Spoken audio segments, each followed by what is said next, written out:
Hello, everybody. I'm Beth Shero. I'm the CEO and co-founder of Shero Commerce. Welcome to the Shero Live. We are in September. Crazy that we've made it this far into the year and going into Q4. It's been an amazing ride this year, so many ups and downs. And we have a great topic. We're going to be talking about Q4, holiday readiness, and how order editing can actually not only help you with efficiencies, customer service, but how to use it as a way to drive your revenue. So, great topic. Thank you all for joining us. Very excited to get started here today. But before we get started, just a couple of things. So, last week I was in Albania. We had our 10th anniversary there, which was super exciting, and actually 15 years of Shero in total. So, it's been amazing. And I want to thank everybody that helped make that happen. It's been great. And we also have a number of events this week. So we have an event in the UK, in Finland, and so many different things happening across the world. So if you see the Shero team out there, or if you are at any of the ecom events happening, please say hi to us all. And thank you, everybody, for joining. So we're going to hop into just kind of talking about the topic lightly before we bring in our guest, Hamish from Order Editing. So Q4, are you ready? Big question. Holiday rush, more orders, more pressure, customer service. If they are struggling, maybe starting to feel more of that pressure coming in at Q4. And I'm sure you've all seen Home Alone, but you may start feeling like this already because you know it's coming.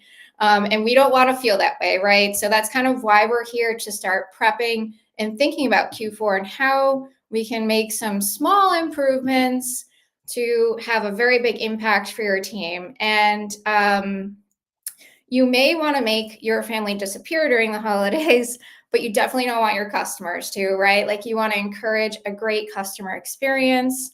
And I found this stat that I was like, this is crazy, that 79% of customers would switch to a different company if they found out it had a better customer experience.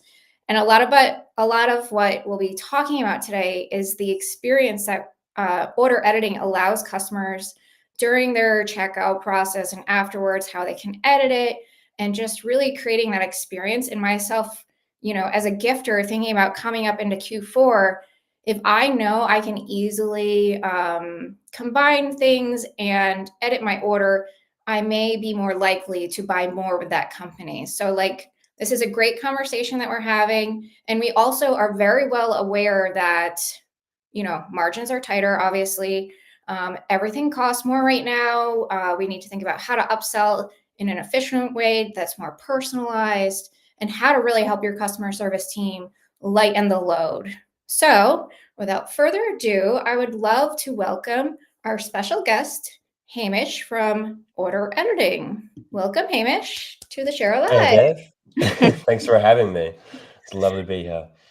Yes, thank you. So before we dive in, I would love to kind of hear about how you started Order Editing. I know you're the CEO and co-founder, and you have experience from learning more about your company. You actually worked with a customer service team, and this is kind of what inspired you, if I remember correctly. So we'd love to hear kind of like how you got started and where you saw the gaps were, and why this is such an important tool for brands. Yeah, I appreciate the introduction. My career did start in customer service maybe 3 years ago now, 4 years ago now, at a conglomerate of e-commerce stores. We were selling merchandise for famous YouTubers. So we were actually running Mr. Beast's first merchandising store, selling Wow. and designing and manufacturing his hoodies and things and selling it on Shopify. Yeah. And I was really fortunate to make a quick leap in my career and get into this customer experience management role. And can you imagine this very green 21-year-old boy trying to learn how to be a No. manager? And so part of that, I was reading all these management books, and one of them told me that I should be doing one-on-one meetings with my agents. And so Mm. I started doing these one-to-one facilitated conversations with my support team. And the question that triggered this company being founded was, what do you spend the most time doing? Mm. And I love that. all 10 of my agents came back and they said it's changing sizes or addresses for customers.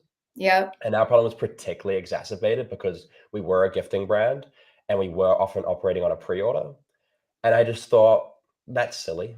Why are we doing this for people when ultimately they should just be able to do this themselves? And I built an MVP with a co-founder that I found over on Twitter, and it blossomed this beautiful company called Auto Editing, which we've been full time on since the 1st of January 2024. So just last year. And Wow. yeah, now we serve about 600 merchants, $6 or $7 billion of Shopify GMV or revenue comes through our app, and we're doing amazing things for large e-commerce stores and everything in between. Amazing. Yeah. I mean, it's so great because you're really not only empowering the customer service team, but like the customer, right? And as a millennial, I don't know your age, so I don't know your demographic, but like I hate calling people. So like this is perfect for my demographic. We hate calling people as millennials. So I think, empowering the customer is just like a breath of fresh air, right? And also like making those suggestions along the way that maybe you were quick to order, especially on like Shopify. It's so easy to order. You just like don't even realize what you're doing sometimes. And like to think after the fact that you can be upsold something that you really needed that goes with that product is really helpful to increase that average order value, which I know we're going to get more into. So I don't want to spoil the whole thing. But what a story.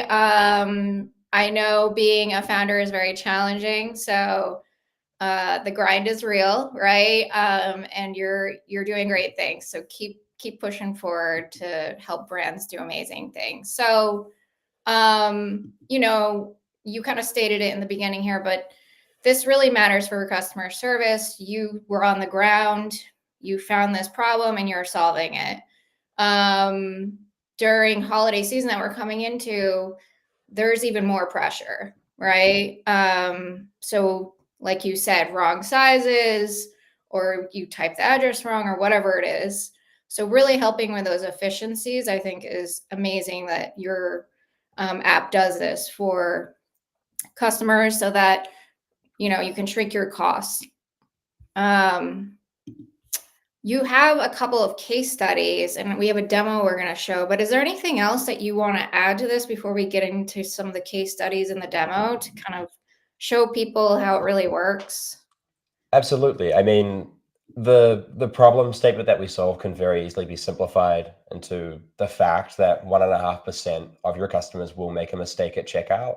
Oh, And good enough. that's why Q4 is so important, because as your order volume scales, this problem ultimately gets worse and gets more painful for your team, and means you have to get temporary agents in, or just your risk of delivering a bad experience exacerbates or increases. Mhm. And we essentially took that 1.5% and thought, one, how can we entirely eliminate this pain for customer service departments? But two, how can we turn that number into a revenue generating opportunity? Right, Where, right. where perhaps if 1%, 1.5% of people actually make a mistake and contact customer service, how many are anxious and double check their order confirmation email and kind of Mhm. skittle over all of their orders and make sure the address is correct and these things? They've got past trauma, as I like to call it, of an Oh order no. going wrong in their past. And we thought, what happens? What happens if we get 10% of your customers visiting a page to double check their order details? And what happens if we have a 10 or 20% conversion rate on those customers to Mm, ultimately sell them another product into their package? right. Um, but I see a question on the screen here Yeah, we do about have a question. I how didn't want much. to interrupt you. No, no, So go ahead. our guest brought in a question, which this is interesting. On average, how much do customer service requests drop with order editing? The average, I would say, is about 85 or 90% related to editing type of tickets. If Hmm. you're looking at a total customer service volume, there is some variability depending on perhaps your industry and what your Right. ticket help desk looks like. But usually, editing tickets make up 15% of your requests. If you're a pre-order brand, that can be more like 20. If you, I'm not sure what would make you have lots of other requests, but yeah, it's usually about 15% total drop in ticket volume. Yeah, I'm assuming brands that have like maybe something very customized or personalized, Personalized, could be perhaps. very challenging. So like that could be high volume customer service, right? For Um, sure. And we can interest. talk more about some specific case studies. Yeah, absolutely. So let me bring up this first one. So this is with Hexclad. They eliminated more than 10% of their customer service requests overnight, saving time and money. So every 3 seconds of the day, a customer uses order editing to amend an order instead of contacting customer service. So, whew, that team must be relieved. Yeah, Hexclad have had a great time. I caught up with them again yesterday just to uh-huh. look over their dashboards, look over their analytics, and also just get everything ready, like airtight for peak trading, because that's when they blow up. They're very much so a gifting brand. But they last time I caught up with Andrew and the team there, the feedback, we went into customer and looked at the help desk data. It was genuinely hard to find a request for a customer editing their address or asking to cancel their order or saying they forgot Yeah. to apply a discount code. It was actually staggeringly hard to find a day where there was 1 or 2 emails coming in. The majority of the time it was a blank slate. And on top of that, I mean, Hexclad have done nearly $500,000 of upsell revenue through the product, Oof, um, that's which nice. is, is what every customer service manager dreams of telling their CFO is, hey, like this is not a cost center. We actually made $500,000 by letting people self-service edit their orders. Right, right. Yeah, like that value it adds is tremendous. So we have a demo. Should we run the demo to Yeah, give totally. everybody a feel for like how it works from a customer experience standpoint, and then we can go through some more case studies. I'll try not to cringe watching myself. Oh, I know, just hide your face. No, I'm joking. It's always weird when you hear your voice. Don't worry, you're good. I hope everybody can hear this. 1 second. Let's do some shopping. I'm going to buy from Jones Road Beauty and let's check out what the orderediting.com experience is like. I'm going to go ahead and click pay now and you'll see the very first thing that I see post purchase are the options that I can make changes to my order without ever needing to contact customer service. I can edit my shipping address. There are these beautiful rolling upsells that I can add to my order. I can change my quantities, my options, apply a forgotten discount code, and even self-service cancel. And let's add a miracle balm to my order. Now that my link for payment's been created, I can just go ahead and review my invoice and pay, and it takes me back to checkout just for the difference of the new item that I'm adding to my order. Let's pay now with ShopPay, and this will immediately update my original order, and both items will ship out in one package. After that, I can continue making changes. I still have 58 minutes to do so, and I could update my address here, for example. Or maybe I want to browse the catalog even more because that was such an easy experience to just keep adding items and to save on shipping. I could change my quantities. I could change my product options. Maybe this is actually the wrong shade and I want to switch to porcelain. All of this is possible both from Shopify's order status and confirmation pages, but also from the order confirmation email. After it says thank you for your order, you can very clearly see that I should double check my address and order details as I can only make changes for the next 60 minutes. If I click here, it takes me to the exact same page where I go ahead and edit my order. Jones Road, this is awesome.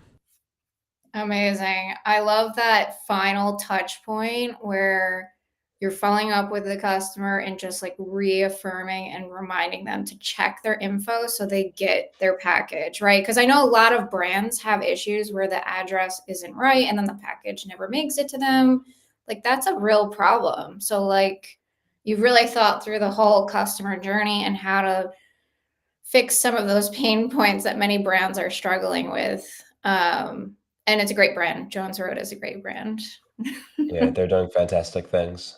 Yeah. So I mean that's it. So like when you see something that's so simplistic, but like so practical. I know it's not that easy behind the scenes to like make an app like this, but it's the things that look so simple that are so valuable. It's like the things you don't hear about that make something even better and better and better. The silent wins, I guess, is what I'm getting at. So this is like a silent killer.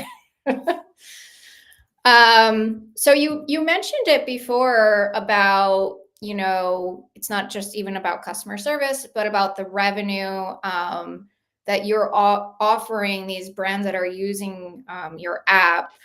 So it's more than just filling the gap and helping customer service and the customer, edit their order, but it's that the upsells and increasing the average order value, which can be quite difficult sometimes. And we have some great examples. Do you want to add anything Yeah, here before we get into the examples? totally. I mean, upsells is a very core part of our value proposition. We do Mhm. three things and we do them very well. It's order editing, upsells, and address validation. And upsells is where we've probably gone very deep on the product because incremental gains there. If you can increase the conversion rate of your upsell services and order editing by a small margin, it has a massive impact Yeah. across our customer service base. I mean, it'll amount to tens of thousands of dollars on a daily or monthly basis, especially as we continue to grow as a company. But some of the exciting things that we're doing there and doing across the board is the entire surface area is entirely personalized. So the Mm. offers have deep merchandising strategies behind them, whether you want to recommend specific products to specific customers, or whether you want to rely on recently viewed items that they perhaps didn't buy, or maybe related products that AI is ultimately driving.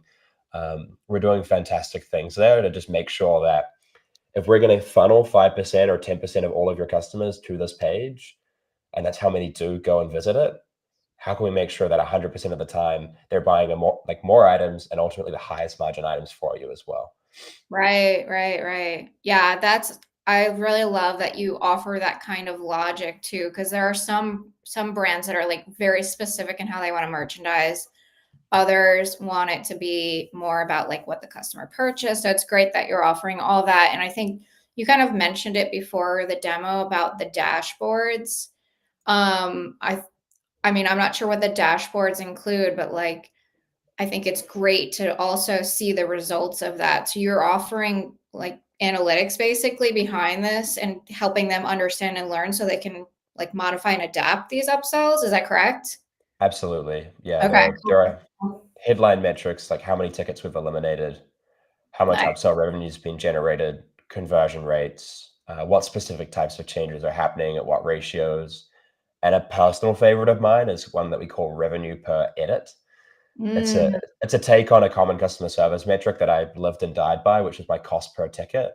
You're trying to get your mhm, cost per ticket as low as possible. It's essentially the cost of your customer service department.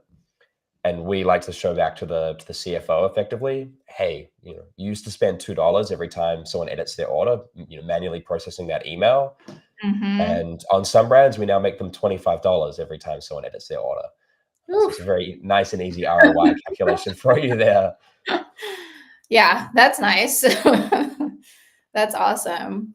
Um, okay, let's look at some of the like real examples of this. So free shipping upsell. Oh my goodness, this must be like so powerful because I know how many people just like love free shipping. Yeah, this is our highest converting upsell touch Ah, point, okay, and cool. it sits pre-purchase, it sits at checkout. It dynamically shows only to customers who are not yet at the free shipping threshold, and it will Mm, recommend them the best product to get them above that free shipping threshold. right. They can also browse the catalog and look for more items, and we've actually just made a big UI lift to this as well. So it's even I personally love this when this came out, and then very classically, I'm not a design person. My Mhm. co-founder worked on it a few days ago and did a revamp, and now I'm like, oh no, now it looks even better. Oh, nice. Very So this popular. has a 10% conversion rate. That's pretty high. Which it does, yeah. I've seen this on other sites too that aren't on Shopify. And as a consumer, I'm always like, ooh, I want like sometimes there are free gifts even. But I think it's interesting how you've done it on this one where you're like encouraging them to get that order value up. And yeah, it just seems really seamless. So that's amazing. And then the second one we have is just upsells in the checkout. Very practical, right? On Absolutely. Shopify, they don't have this natively. Is That's that right. So correct? you Yeah. leverage apps for checkout upsells and and these are the two options that we deliver to brands, your free shipping and then your principal, which I call it principal because it shows to everybody.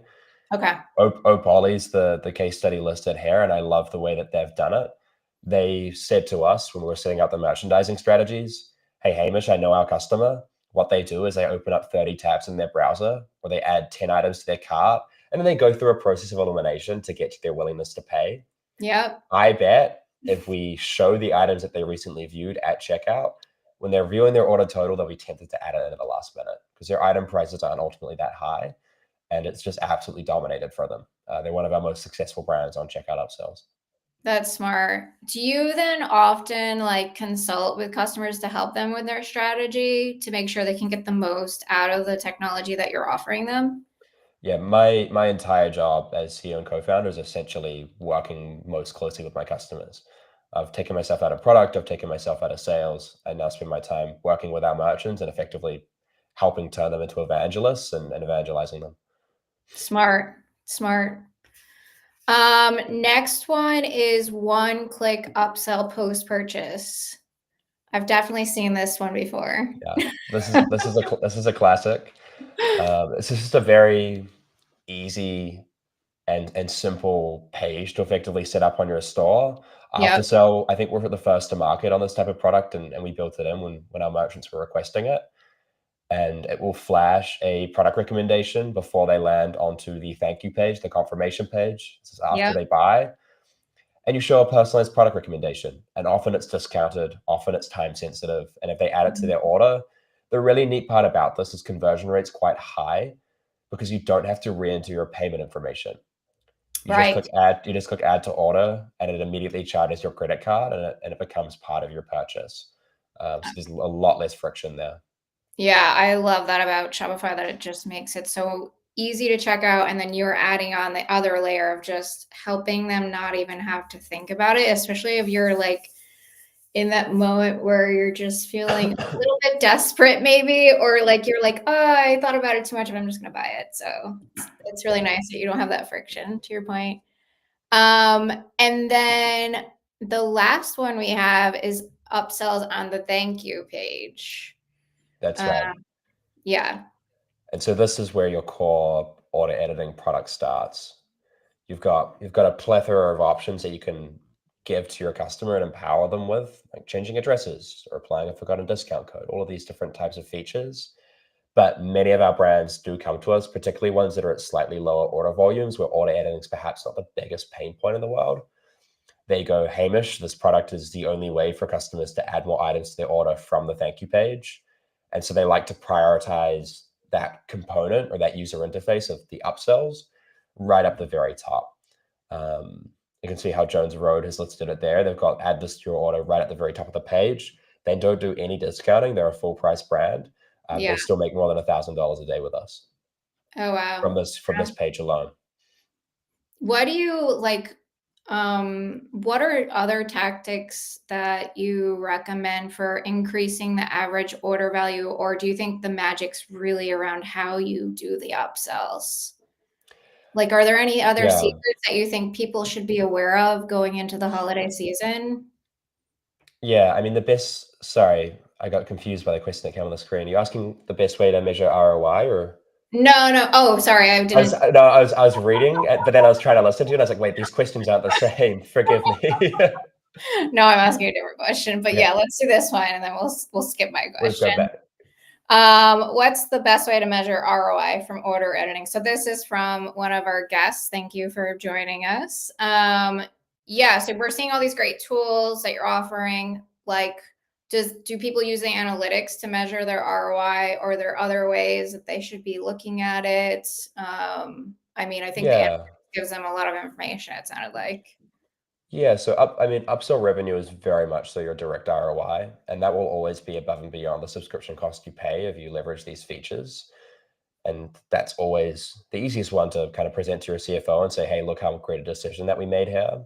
Right. There is naturally the ROI on your time savings, and Mhm. that is both presented to you in our dashboard. We try and estimate how much time you would have spent, doing these adjustments manually.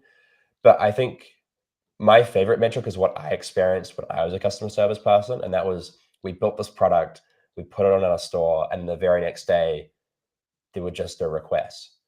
Like it genuinely should be a feeling where you have some amount of daily ticket volume related to editing orders.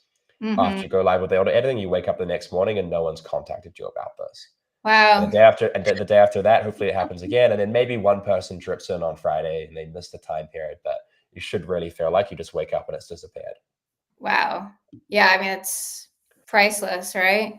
A lot less stress for like the noise. It feels like those things are really noisy when you could be doing other things, right?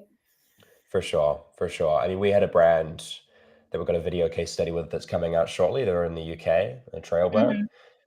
And their customer service person said, look, our brand's grown 40 or 50% over the last year, and we haven't had to hire another customer service person yet. And they attribute Amazing. that effectively to the product. Yeah, no, it's so good. So good. So you're offering so much to brands. Let's tie this into like the strategy for the holiday season. Um, so we're seeing, because we actually just did another live about gifting and with Zest. So they were saying approximately 10% of consumer spends is on gifting. So I think it's an interesting play going into the holiday season to look for the free shipping threshold that you're offering with the upsell, to think of like how to get people to do gifts, or like how to recommend something that you would pair together as a gift, right? Or like something special for the holidays, that's maybe unique just for that season, and maybe labeling some of those upsells. Do you see any brands doing anything like that, or do you feel like once they set it up, it's kind of like consistent and they just refine it? I'm just curious how much changes as Yeah. you learn. So we had a brand here in Australia called Beauty Sleep, and they Mhm. changed their one-click upsell copy to say they upsell the exact same product that the customer buys, and they say, why not get another for your friend for Christmas? And Nice. just positioning in a different way. Like maybe you don't need this, but maybe you want to get a discounted Christmas present. Just get that like that ultimate logistics sorted out. You're gonna have to buy a present at some point. Why not do it now? And then other brands, there I can't pull a specific example out of my head, but I've seen the conversations in Slack, which have Mhm. been around how can we change the copy to say, you know, you're one item away from being at our free gift threshold or whatever it might be on the thank you page or at the checkout, where the customer understands if they add this item to their order, they're going to go above the $150 threshold and ultimately receive a Mhm. second benefit that perhaps they could give to one of their friends or family. Yeah. Good examples. I love that. And obviously, like, we talked about it earlier, but like if if you're empowering customers to make sure their address is right and you're following up with them to double check they didn't make a mistake, you have less returns and refunds, right? Because that can be very costly as well. um, and with those upsells, just increasing the average order value during peak season, obviously, is no brainer. So these are like some great things just to like kind of bring everything we were just showing into like a quick formula of thinking about how you can use it going into the holidays, because you definitely still have time to get set up and get this running before the peak of the season. Like how quickly do a lot of brands get onboarded with your app? Is it a pretty simple process? Yeah, if you're what I'd call a standard implementation, it's a 45-minute onboarding call and then roughly about 45 minutes of times required for QA. That's Nice. in the brand's own time. If perhaps you have some complex, maybe bundling logic, or maybe you host your free shipping thresholds elsewhere and they're different for metro and rural areas and things like this, there may be some development time required, Right. but on average, it's about an hour and a half total like time spent to get this live. Awesome. Yeah, we have some info later about the integrations, because I know that would definitely come up for some of our customers. That have like an ERP and everything's integrated, but let's come back to that. I did also want to highlight the email marketing side of this. Mm. We have one more case study about like upselling after the fact that there's space left to fill in their box, and get a discount. Do you want to talk about this one a bit? Because this is quite interesting, and I love how they position it. It's very smart and why wouldn't you want to take advantage of this, especially during the holiday season? Yeah, this is my absolute personal favorite way of implementing the product. You've got 5 different ways you can upsell customers with our app, and no brand does all 5. You choose maybe 2 or 3 of your favorites, and I always recommend this one because 1, it works so well, and 2, it's very organic and natural, and it's very permissible. But Mm-hmm. Castor and a few of our other brands, they send out an email using Klaviyo 2 or 3 minutes after the customer buys, after they place their order, and they go, "Hey, Beth, your package has space for 1 more item. If you add an extra product within the next 30 minutes, you get an additional 5% off or 10% off as a thank you for saving on shipping." And the reason, again, why I love this is the permissible fact.